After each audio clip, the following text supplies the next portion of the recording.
एक है आत्मा और दूसरा है परमात्मा। ये ऐसे ही हुआ जैसे घटाकाश और महाकाश। घट में आया हुआ आकाश घटाकाश है और मठ में आया हुआ आकाश मठाकाश है। मठ मतलब भवन।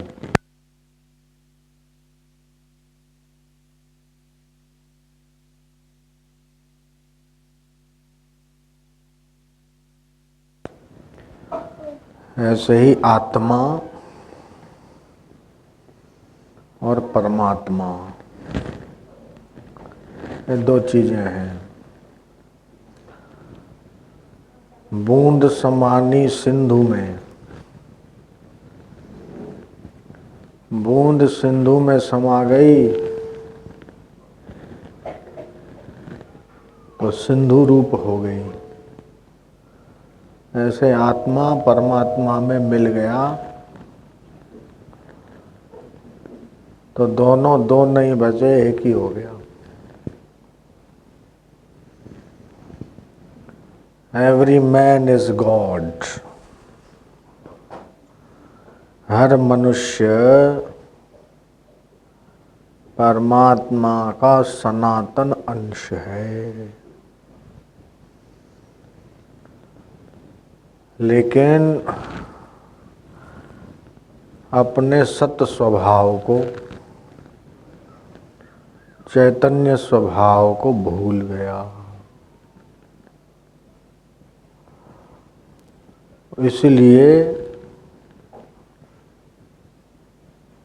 अपनी मूल धारा से वंचित हो गया। रामचरितमानस में तुलसीदास जी महाराज ने कहा है, ईश्वर अंश जीव अविनाशी, चेतन अजर अमर सहज सुख राशि। कोई भी दुख चाहता नहीं है। चींटी होती है छोटी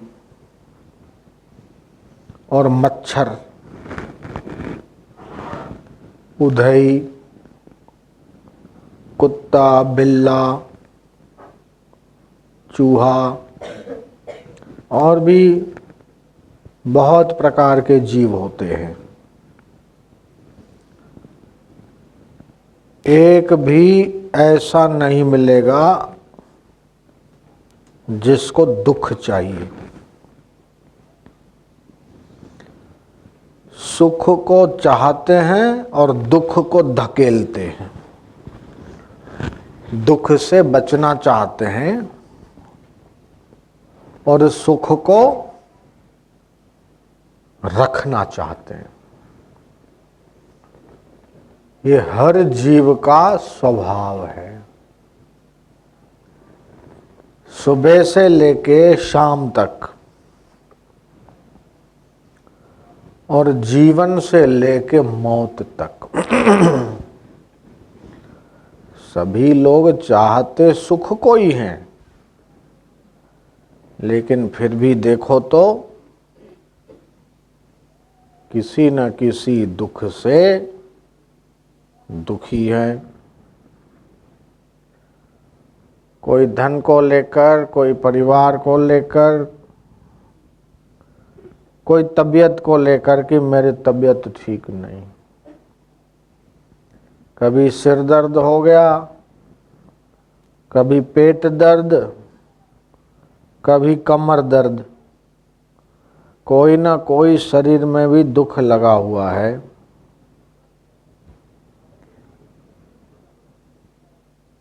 तन के दुख को आधि कहते हैं, मन के दुख को व्याधि कहते हैं, और जो जन्म मरण का दुख है उसे उपाधि कहते हैं। तीनों दुखों की आत्यंतिक निवृत्ति और परमानंद की प्राप्ति के लिए सत्संग है। बिनु सत्संग विवेक न होई, राम कृपा बिनु सुलभ न सोई। कि बिना सत्संग के विवेक नहीं होता। और वो जो विवेक है वो बिना भगवान की कृपा के आता ही नहीं। उसके लिए भगवत कृपा चाहिए। तो शांति से सत्संग की बातें अपने जीवन में उतरती है। नहीं तो एक कान में सुना, दूसरे कान से निकल जाती है, रुकती नहीं। तो उसी के लिए है उपासना। तो बोले महाराज, उपासना का क्या मतलब है? उपासना किसे कहते हैं? इस शब्द में ही इसका अर्थ छुपा है। उपासना मतलब उप मतलब समीप, आसना मतलब बैठना। नजदीक बैठने का नाम उपासना है। जयराम जी की बोलना पड़ेगा। तो किसके नजदीक बैठना? भगवान के समीप बैठना। तो भगवान किसे कहते हैं? भगवान किसे कहते हैं?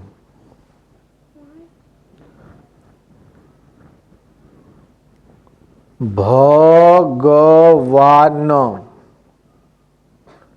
इसमें 4 अक्षर हैं। भ ग वा न। भ मतलब जो भरण पोषण करने की शक्ति देता। ग मतलब जो गमन आगमन, जाना आना जिसकी शक्ति से। वा मतलब 4 प्रकार की वाणी है। वैखरी, मध्यमा, पश्यंती और परा। वैखरी मतलब तुमने कहा हमने सुना, हमने कहा तुमने सुना, ये हो गई वैखरी। मध्यमा, होठ तो चल रहे हैं लेकिन समझ में नहीं आ रहा क्या बोल रहे। मध्यमा, मन ही मन में बोल रहे, होठ भी नहीं हिल रहे। और परा जो और गहरी हो, मन में जो बातचीत चलती है वो भी तो वाणी है। तो वैखरी, मध्यमा, पश्यंती और परा जो 4 प्रकार की वाणियों का आधार है।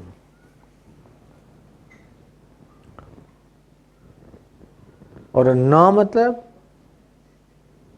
नेति नेति नेति, यह नहीं यह नहीं यह नहीं, ये सब नहीं नहीं। क्या नहीं?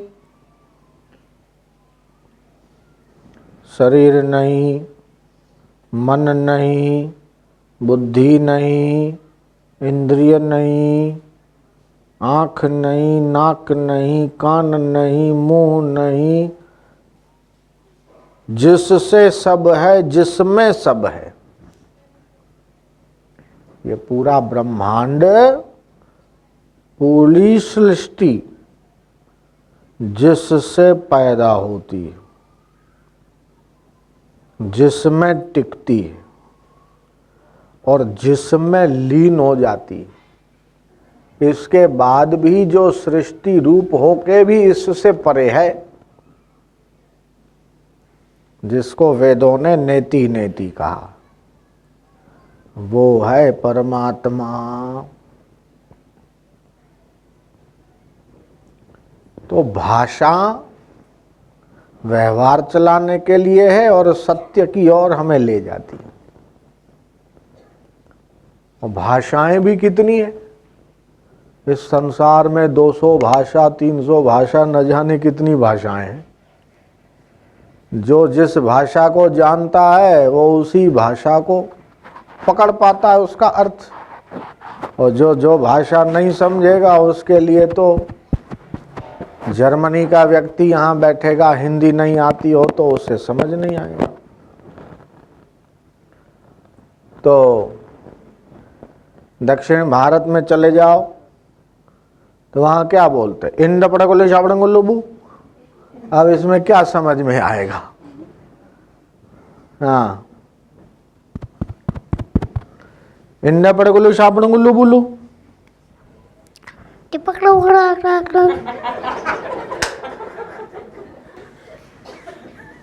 तो ये शब्द तो आपने सुने, लेकिन इसका कोई अर्थ आपको समझ में नहीं आया कि हमने क्या बोला। जयराम जी की। और हमने जैसा गुड़गुड़ गुड़गुड़ किया, इसने भी वैसा ही कुछ कर दिया कि भाई हम भी क्यों पीछे रहें।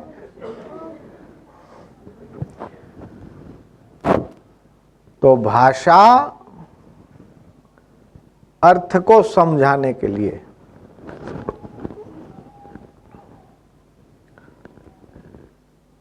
व्यावहारिक अर्थ समझ में आते हैं, लेकिन परमात्मा क्या है, परमात्मा क्या है, उसकी महिमा क्या है, उसका महत्व क्या है, पूरा पूरा कोई भी भाषा समझा नहीं सकती, इशारा कर सकती है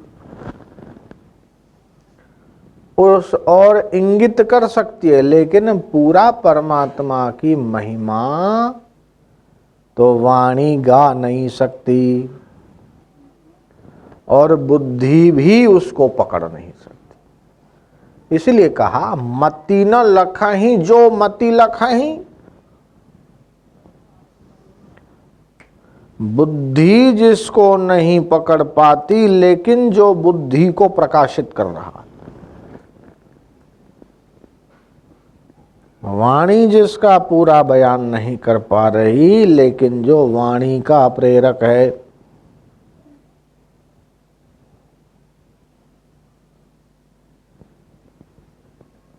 उस परमात्मा को हमारा प्रणाम है। वो अनुभूति का विषय।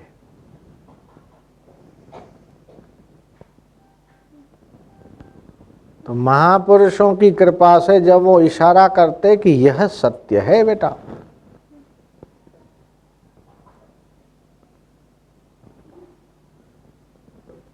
और जब साधक की बुद्धि में ये आता है कि नहीं, ये विचार बुद्धि में, संकल्प विकल्प मन में, भूख प्यास प्राणों को लगती है। शरीर, मैं शरीर नहीं हूँ, मैं आत्मा, अजर अमर आत्मा हूँ। अचल अमर आत्मा। न जायते म्रियते वा कदाचित, नायम भूत्वा भविता वा न भूयः। जन्मना, बढ़ना, परिवर्तित होना और मर जाना, ये तो शरीर की अवस्थाएं हैं। मैं जो आत्मा हूं वो न जन्मता है न मरता है।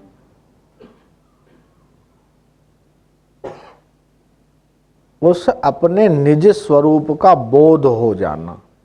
अष्टावक्र को तो पेट में ही हो गया। और ध्रुव जब 5 साल का था ध्रुव जब 5 साल का था तभी हो गया, और प्रहलाद 12 साल का था तभी हो गया। छोटे छोटे बच्चों को भी यह आत्म परमात्मा की प्राप्ति हो गई। तो यह इतना सरल है। अगर कठिन होता तो इन छोटे छोटे बच्चों को नहीं होता, इसलिए सरल है।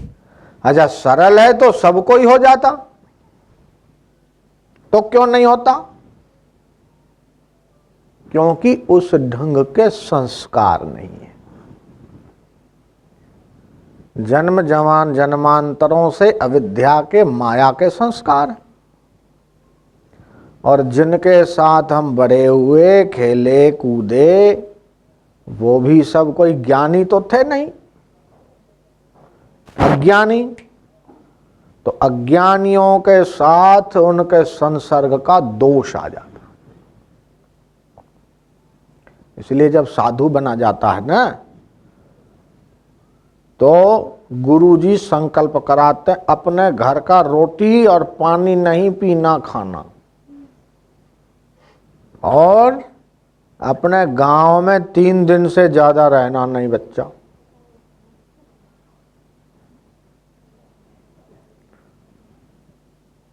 अथवा 5 कोस अपने गांव के या घर से 5 कोस के अंदर नहीं जाना, किनारे करके निकलना, ताकि फिर छुपा हुआ मोह माया जागृत न हो जाए। क्योंकि इसी में तो जन्म जन्मांतरों से आबद्ध रहे। लेकिन ये जीव है ना, इसको जन्म जन्मांतरों के संस्कार हैं, तो मुडो मारवाड़। थोड़ा फुर्सत मिला न मिला, मुडो मारवाड़। जयराम जी की बोलना पड़ेगा। तो ये पत्नी है, बच्चे, इसमें तो जन्म जन्मांतर आ सकते। अच्छा, कर्तव्य, हाँ, उनका भरण पोषण, उनका हित करो, लेकिन उसी में अगर रचे पचे रहेंगे तो जिसके लिए हमें मानव जीवन मिला है वो काम कैसे पूरा होगा? हे राम जी, मरुभूमि का मृग होना अच्छा, वशिष्ठ जी कहते, हे राम जी, मरुभूमि का मृग होना अच्छा, पानी के बिना तड़प तड़प के मरना अच्छा, लेकिन अज्ञानी मूढ़ जनों का संग नहीं अच्छा। उनसे बात करेंगे तो वही अज्ञान के संस्कार देंगे। ये हुआ, वो हुआ, यहाँ राग होगा, यहाँ द्वेष होगा, यहाँ ईर्ष्या होगी, यहाँ अभिमान होगा। इसलिए यहाँ तो सत्संग करे, करना नहीं आता तो सुने, अथवा क्या करे, नहीं संग रहे। या तो सत्संग, या तो नहीं संग, मतलब या तो किसी के साथ ही न रहे, या तो फिर करे सत्संग। बाकी बीच का जो प्रपंच है उससे बचे।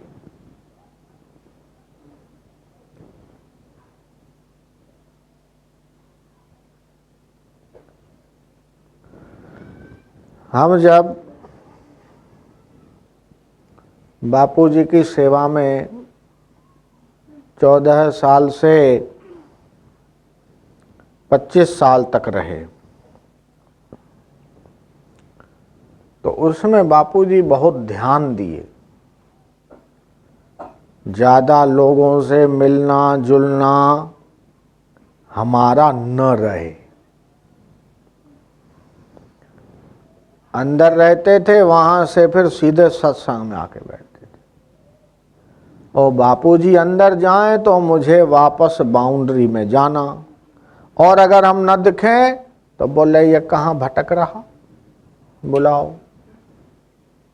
हम तो डर डर के कभी 10 मिनट बाहर गए तो बहुत हो गया, नहीं तो बाउंड्री से सत्संग, सत्संग से फिर बाउंड्री। ते लोक संपर्क का हमारा 10 से 12 साल कोई मतलब ही नहीं रहा। वो जो अभ्यास पड़ा, इसलिए लोगों से बातचीत, मिलना जुलना वो भी अभी बहुत कम ही पाता है। हम अपने मस्ती में, अपने दुनिया में रहते, मिलना जुलना वही मंच पे आ गए, बातचीत किसी से 1 मिनट 2 मिनट किया हो।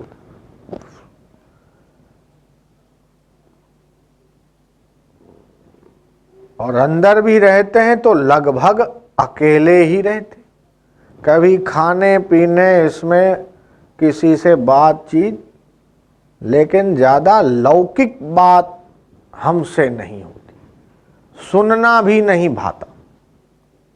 कोई सुनाता है तो वो कब पूरा करे वही रहता। तो एकाकी निस्पृह शांत ब्रह्मवेता के लक्षण में कहा है अकेला।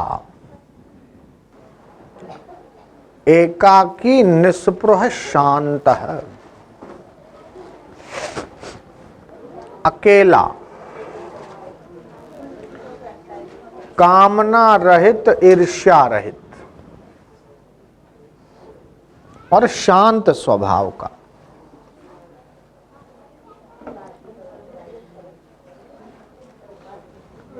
बालकवत, जैसे बच्चा होता है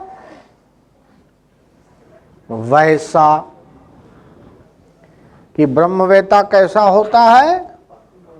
बालक जैसा। अभी तो गुस्सा हुआ, अभी फिर प्रसन्न हो गया। मिट्टी के बच्चे घर बनाते, कोई छोटा घर कोई बड़ा घर, छोटे छोटे मिट्टी के खिलौने और घर बनाते। उसमें दूसरा कोई अगर घर तोड़ दे तो वहां वहां रोने लगते हैं कि मेरा घर उसने तोड़ दिया, हाय राम। लेकिन थोड़ी देर में देखो तो जैसे थे वैसे के वैसे। दुखाकार वृत्ति, सुखाकार वृत्ति टिकती नहीं है बच्चों में, और इसलिए बच्चे अच्छे लगते हैं, प्यारे लगते हैं, क्योंकि अदृढ़ राग द्वेष। हम लोगों के चित्त में तो द्वेष की गांठ पक्की हो जाती, लेकिन बच्चों को जब जो जहां रखे वहीं आनंद है। अहमदाबाद में भी आनंद है, यहाँ भी आनंद है, राजस्थान में भी आनंद है, पूरी दुनिया में कहीं भी रखो तो आनंद ही आनंद है।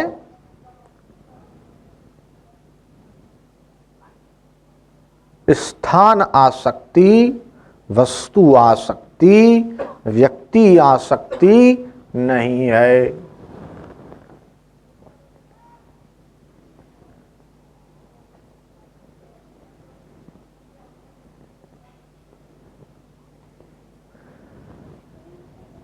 तो यह गुण भी आपके भीतर आना कि आपका चित्त भी कैसा हो, उस चित्त में परमात्मा का ज्ञान भर जाए।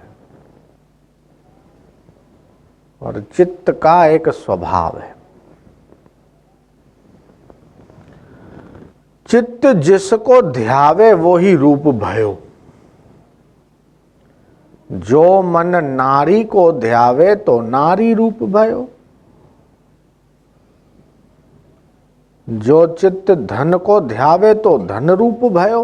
रात दिन धन कमाने की ही कल्पना चलती रहती है कि कैसे कहां से जुगाड़ होगा।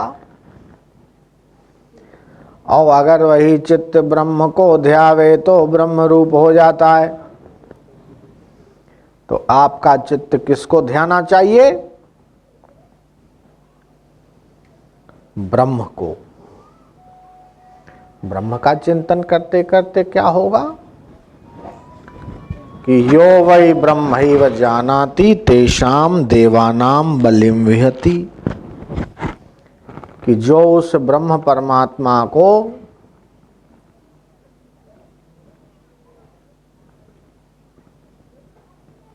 चिंतन करता है, मनन करता है, तो उसका वही ब्रह्म चिंतन उसको ब्रह्म बना देता है। ये सारा चिंतन का ही खेल है। तो संसार का चिंतन हटाने के लिए ब्रह्म चिंतन करो। तो भगवान शंकर ने पार्वती से ये कहा, क्या कहा कि हे पार्वती ध्यान से सुनो, अंगुष्ठ मात्रम पुरुषम। यह क्या है? क्या है? ये है अंगूठा। इसको थंब बोलते हैं अंग्रेजी में। अंगूठा अपने हृदय में अंगूठे के जितने परिमाण वाले चैतन्य पुरुष का ध्यान करना चाहिए। अंगुष्ठ मात्रम वै पुरुषम ध्यायेच्च चिन्मयम् हृदि तत्र स्फुरति यो भाव शृणु तत्कथयामि ते। सुनो ध्यान से। हृदय में अंगूठे के जितने परिमाण वाले चैतन्य पुरुष का ध्यान करो। उसमें ध्यान करते करते क्या भाव पैदा होगा? अजोहम अमरोहम च अनादि निधनो यहम अविकारश्चिदानंदो अनियान महतो महान। कि मैं अणु से भी अणु, मतलब छोटे से भी छोटा हूं, बहुत छोटा हूं। इतना बोले ना इतना, बोले ना इतना, बोले ना इतना, अरे एकदम पतला। कैसा? जैसे धूल का कण होता, अरे उससे भी पतला। और बड़ा कैसा हूं? बोले हाथी जैसा, बोले उससे भी बड़ा। ये पूरे ब्रह्मांड मुझ में है, पेट में। मेरा पेट ही इतना बड़ा है कि मुझे चैतन्य पुरुष में तो न जाने कितनी सृष्टियां आ जाती। ये सूरज चंद्रमा ग्रह नक्षत्र सारे मेरे ही पेट में हैं। मैं तो इतना बड़ा हूं। ईश्वरानाम ईश्वरोपि, मैं तो ईश्वरों का ईश्वर हूं। प्रभु नाम प्रभु, मैं तो प्रभुओं का भी प्रभु हूं।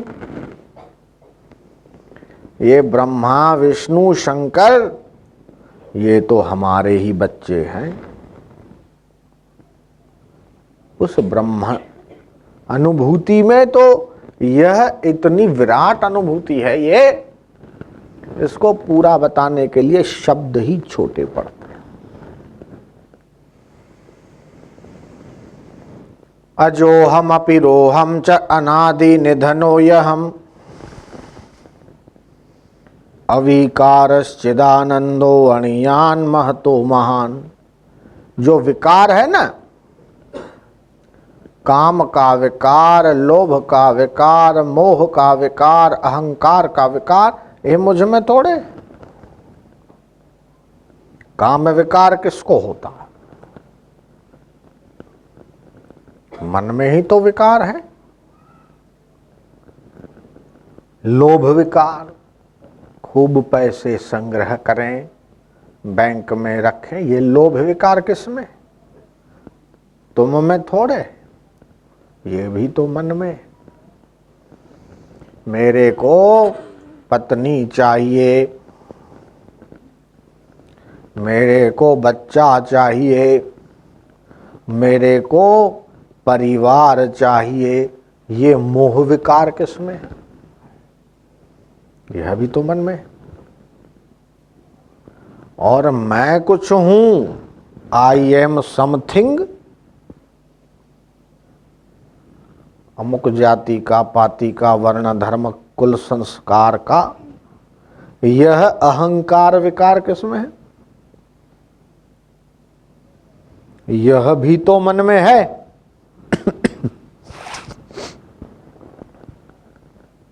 और वह मन तो मैं हूं नहीं, मैं तो चिदानंद। और यही बात रामचरितमानस में कही, चिदानंदमय देह तुम्हारी, विगत विकार कोई जाने अधिकारी। कि तुम जो हो ना, वो तो काम से, क्रोध से, लोभ से, मोह से, मद से, मात्सर्य से, अहंकार से, तुम्हारा जो स्वरूप है वो तो भिन्न है। यह बात कोई अधिकारी व्यक्ति समझता है, वरना तो अपने को हाड मांस चाम का जन्मने मरने वाला पुतला समझ के मर जा रहे।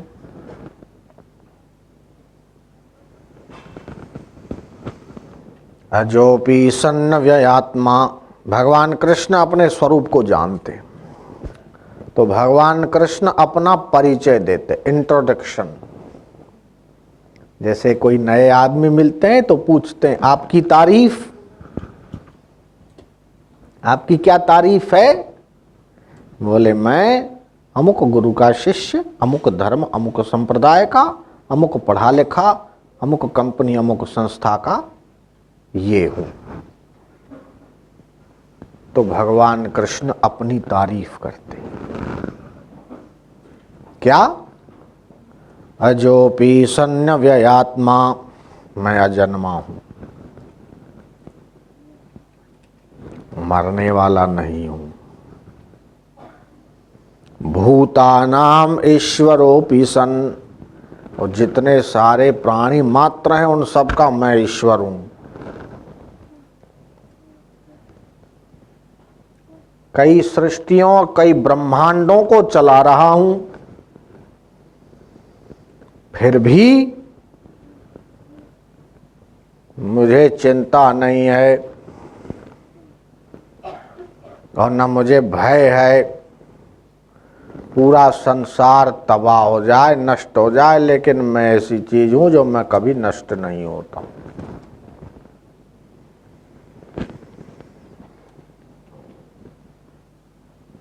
अहम ब्रह्म परम धामम परमानंदम परम पदम, मैं ब्रह्म हूं,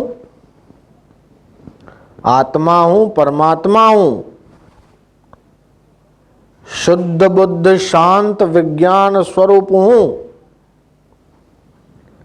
मां के पेट में ही यह ज्ञान अष्टावक्र को हो गया।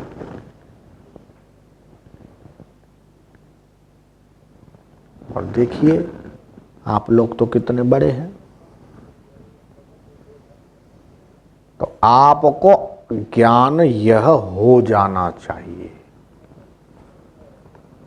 क्योंकि मनुष्य मात्र इस ज्ञान को प्राप्त करने का पात्र है। अरे बोले ये स्त्रियां नहीं है, अरे बुद्धि तो उनमें भी है। चुड़ाला को हुआ कि नहीं?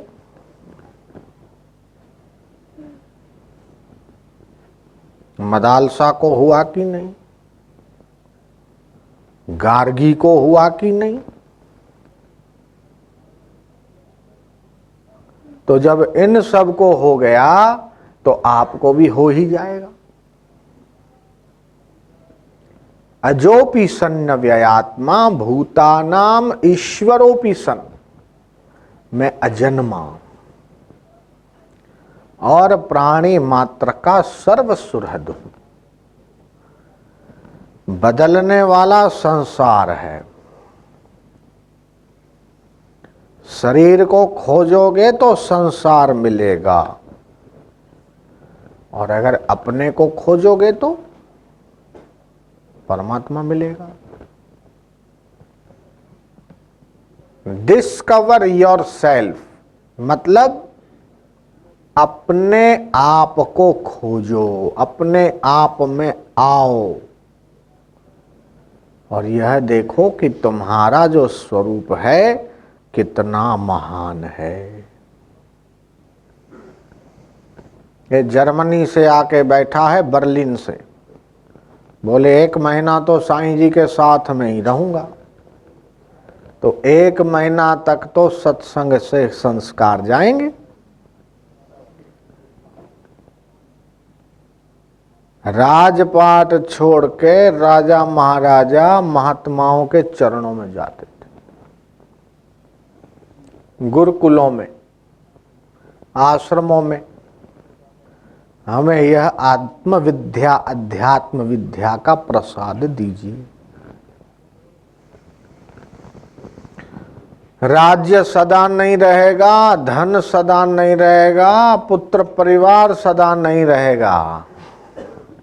यहाँ तो हम एक दिन छोड़ेंगे या ये हमको छोड़ देंगे। छोड़ने से पहले इनको छोड़ दे ओ बेशऊर, छोड़ना तुझको पड़ेगा एक दिन इनको जरूर। शव के समान सब यूं ही पड़े रह जाएंगे और यार तेरी लाश पे रोते खड़े रह जाएंगे।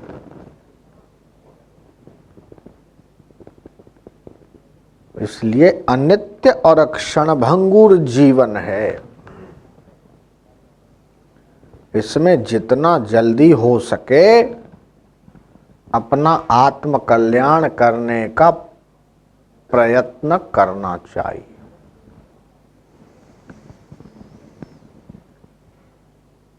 यह पुरुषार्थ है। पुरुषार्थ मतलब पुरुषस्य अर्थम इति पुरुषार्थ, जिससे मानव जीवन की सफलता प्राप्त हो, उस योग्य प्रयत्न करना, कोशिश करना, इसी को पुरुषार्थ कहते हैं। तो आज सुबह भी 6:30-7 बजे बड़ा ऊंचा सत्संग चला था अष्टावक्र गीता पर। अष्टावक्र ने राजा जनक को ऐसा ज्ञान दिया तो भवबंधन से मुक्त हो गए। ऐसे ही हमें भी भवबंधन से मुक्त होने के लिए ऐसे जीवन मुक्त महापुरुष का साथ चाहिए, उनका मार्ग दर्शन चाहिए और हमारा मन उनके चरणों में बंधा हुआ होना चाहिए।